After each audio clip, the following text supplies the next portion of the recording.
Bonjour à tous, bienvenue au podcast Je me lance. Aujourd'hui, Teddy Milama nous présente une capsule prise de décision.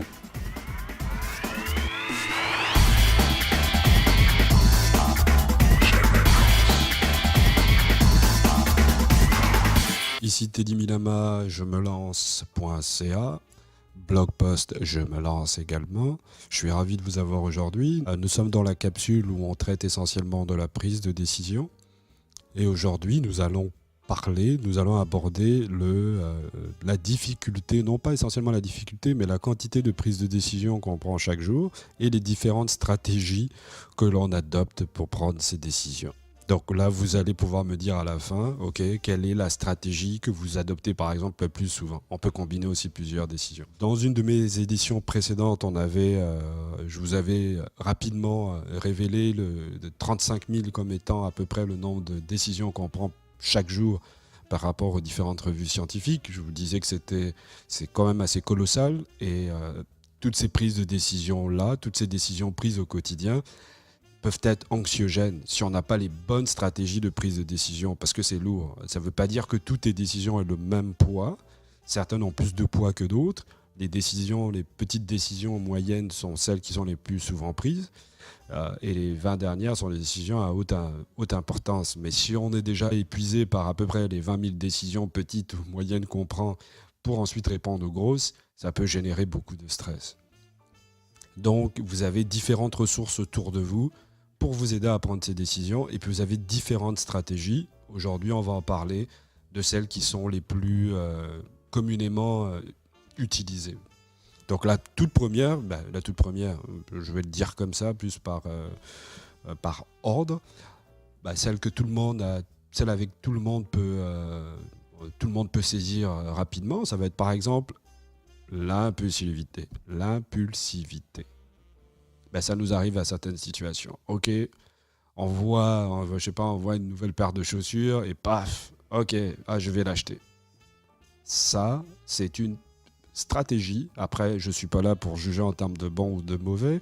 Je dis c'est simplement une des démarches qui est utilisée pour prendre une décision. L'impulsivité. C'est-à-dire, il y a un trigger, il y a un stimulus. Ce stimulus-là nous fait passer à l'action. Et une fois qu'il nous fait passer à l'action, on va utiliser la rationalité a posteriori. Et généralement, même globalement, c'est comme ça que l'être humain a tendance à prendre les décisions. C'est plus, paf, stimulus, émotionnellement on réagit, on prend la décision et ensuite on va rationaliser. Et on va vouloir présenter au monde qu'on a pris cette décision de manière rationnelle, simplement pour faire la démonstration qu'on n'est pas totalement fou. Là. Mais généralement, la rationalité est utilisée a posteriori dans cette démarche. Une autre manière de prendre ces décisions, c'est de se focaliser sur le sentiment agréable que ça nous procure.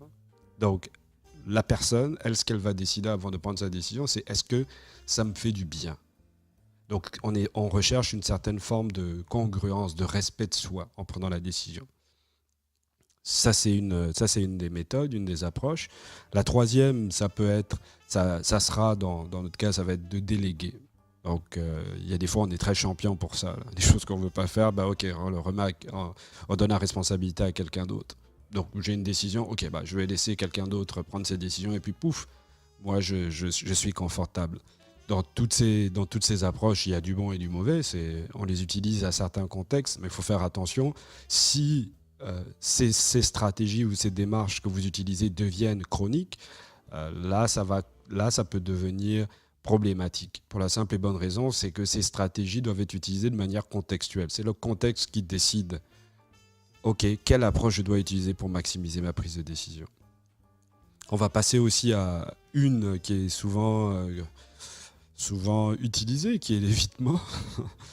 Qui est une approche quand on est fatigué ou quand on veut pas on veut pas prendre ses responsabilités, c'est pas un jugement de valeur encore, on évite parce qu'on n'est pas prêt, on se sent pas en mesure d'assumer une situation, on laisse faire.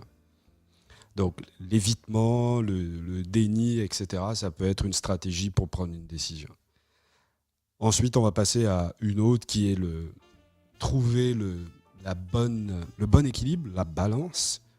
C'est-à-dire qu'on pèse le pour et le contre. C'est-à-dire là, on est plus dans une démarche d'analyse. Quand on parle d'analyse, on est plus dans le logos, donc la logique. Donc on va regarder les différents paramètres et on va les pondérer. Donc la balance, ça demande à sortir de l'aspect émotionnel. Et le dernier, ça va être, là on pousse encore un peu plus loin, qui est un niveau de prise de décision beaucoup plus élaboré, qui va être de prioriser. Donc là on va mettre une critériologie, là on va arriver dans des situations, on en a parlé dans une émission précédente, de dilemme éthique. Donc dans les cas de dilemme éthique, il faut avoir un processus clair, méthodique, qui vous permette justement de clarifier votre processus de prise de décision, parce que vous n'êtes pas le seul à être affecté. Il y a d'autres personnes autour de vous qui vont être vachement affectées par votre prise de décision. Et lorsqu'on est dans ce type de contexte, notre responsabilité a pour visée de rendre l'autre libre et de rendre l'autre capable de pouvoir comprendre ce qui nous a motivés dans notre prise de décision. Donc là, on priorise, on met en place une critériologie et on discute avec les personnes qui vont être affectées directement par notre prise de décision. Donc j'ai commencé par l'impulsivité pour terminer par la prioritisation, si je peux dire ça comme ça. Tout ça, c'est un continuum. On est passé de l'impulsivité qui est « ok, stimulus, paf », je déclenche mon émotion est déclenchée, je prends une décision, je rationalise a posteriori, à une structure de prise de décision éthique qui est prise de décision méthodique dans laquelle on peut justifier, on peut rendre compte à toutes les parties prenantes des raisons pour lesquelles on a pris la décision. Et c'est ces types de stratégies que vous avez à disposition pour prendre les décisions de meilleure qualité. Donc dans notre cas, dans le cas de Je me lance, on se focaliserait essentiellement, l'éthique prend en considération toutes ces stratégies pour aboutir à la dernière qui est la priorisation. Priorisation, ok, vous avez saisi ce que je voulais dire. Le but du jeu, c'est ça. Vous avez ces différents outils. Maintenant, ces différents outils, certains sont plus facilement applicables pour des décisions de niveau 1, 2, c'est-à-dire des décisions mineures à moyennement mineures, majeures.